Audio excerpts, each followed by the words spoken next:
if you are not rich, you only have yourself to blame. If you are unemployed, we will go after you, we will persecute you, we will drug test you, we will income manage you, when in fact the problem isn't managing income but the adequacy of the income.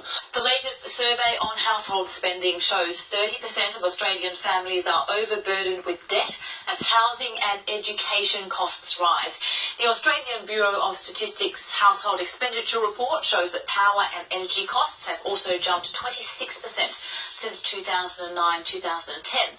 Dr. John Falzon is the CEO of the St Vincent de Paul Society. He joins me now live from Canberra. Thank you so much for your time this afternoon, John. Are these figures surprising to you? Sadly, no. Our members across Australia, across this prosperous nation, every day see the human face of those who are battling to survive, often below the poverty line, and bearing the brunt of rising inequality. When you've got a struggle on your hands to keep a roof over your head with rising housing costs particularly, it's heartbreaking for our members because no one wants to be faced every morning with a sense of housing insecurity. When you say your members are confronted with the faces of this every day, have those faces changed over the last few years? Are there different people turning up, and are there more people turning up? Yes and yes. So we need to look at the bigger picture.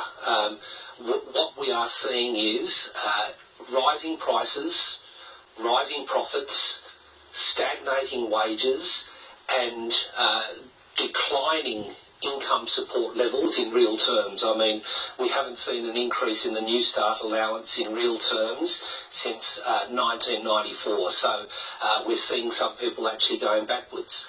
So we are seeing more people in precarious situations, but one of the biggest changes has been for those who are in paid work. So we have seen the minimum wage now falling to 40% of the average male weekly earnings.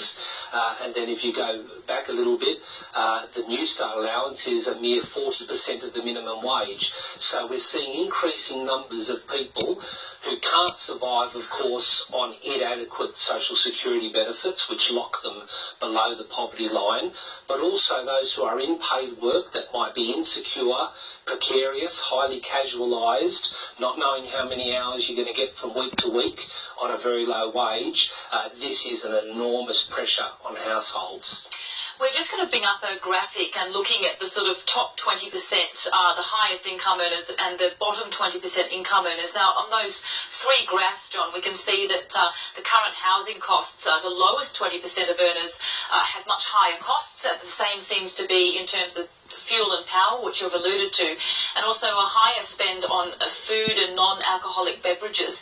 What do you make of the difference in that bottom 20% to the top 20%, and the gap quite large in some of these instances between those three categories?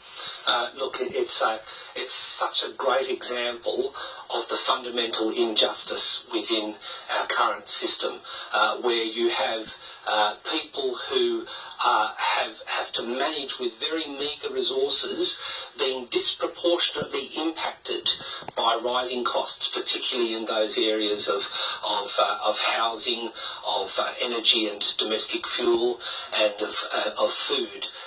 Essentials. We're talking about essentials. So in a country as wealthy as ours, you would think that it would be a priority for government, if it can't control prices, then at least to ensure that people have adequate incomes and a sense of security so that nobody misses out on those fundamentals of life: a place to live, a place to call home, a place to learn, a place to heal, a place to work, and for those who cannot work, an adequate income that doesn't leave people battling to survive below the poverty line. In terms of that response from government, if you were looking at those figures, apart from that ethical and sort of moral aspect that you referred to there, John, what is the knock-on effect of embedded poverty, unable to make those next bill payments, anxiety around bills coming through from the school because there's a camp coming up and you can't send your kids there? What's the kind of knock-on effect of this that a government might look at and go, if we don't fix this now, financially it's going to cost us X amount more in future? Absolutely. The knock-on effects are absolutely enormous, not just in those human and, as you put it, ethical terms, but in economic and social terms. You know, the buck stops somewhere, and you know, the government is very keen to put the blame on people's shoulders and say, well, if you are not rich, you only have yourself to blame. If you are unemployed, we will go after you, we will persecute you, we will drug test you, we will income manage you, when in fact the problem isn't managing income but the adequacy of the income. So we have this very vicious discourse which blames people for their own exclusion. In the meantime, what are the knock-on effects? Well, if you can't afford to keep a roof over your head and you and your family are plunged into homelessness, that is an enormous cost to society, to the economy, and of course to the lives of those directly affected. If a child is unable to count on housing security and access to education, well, what are the effects for their future?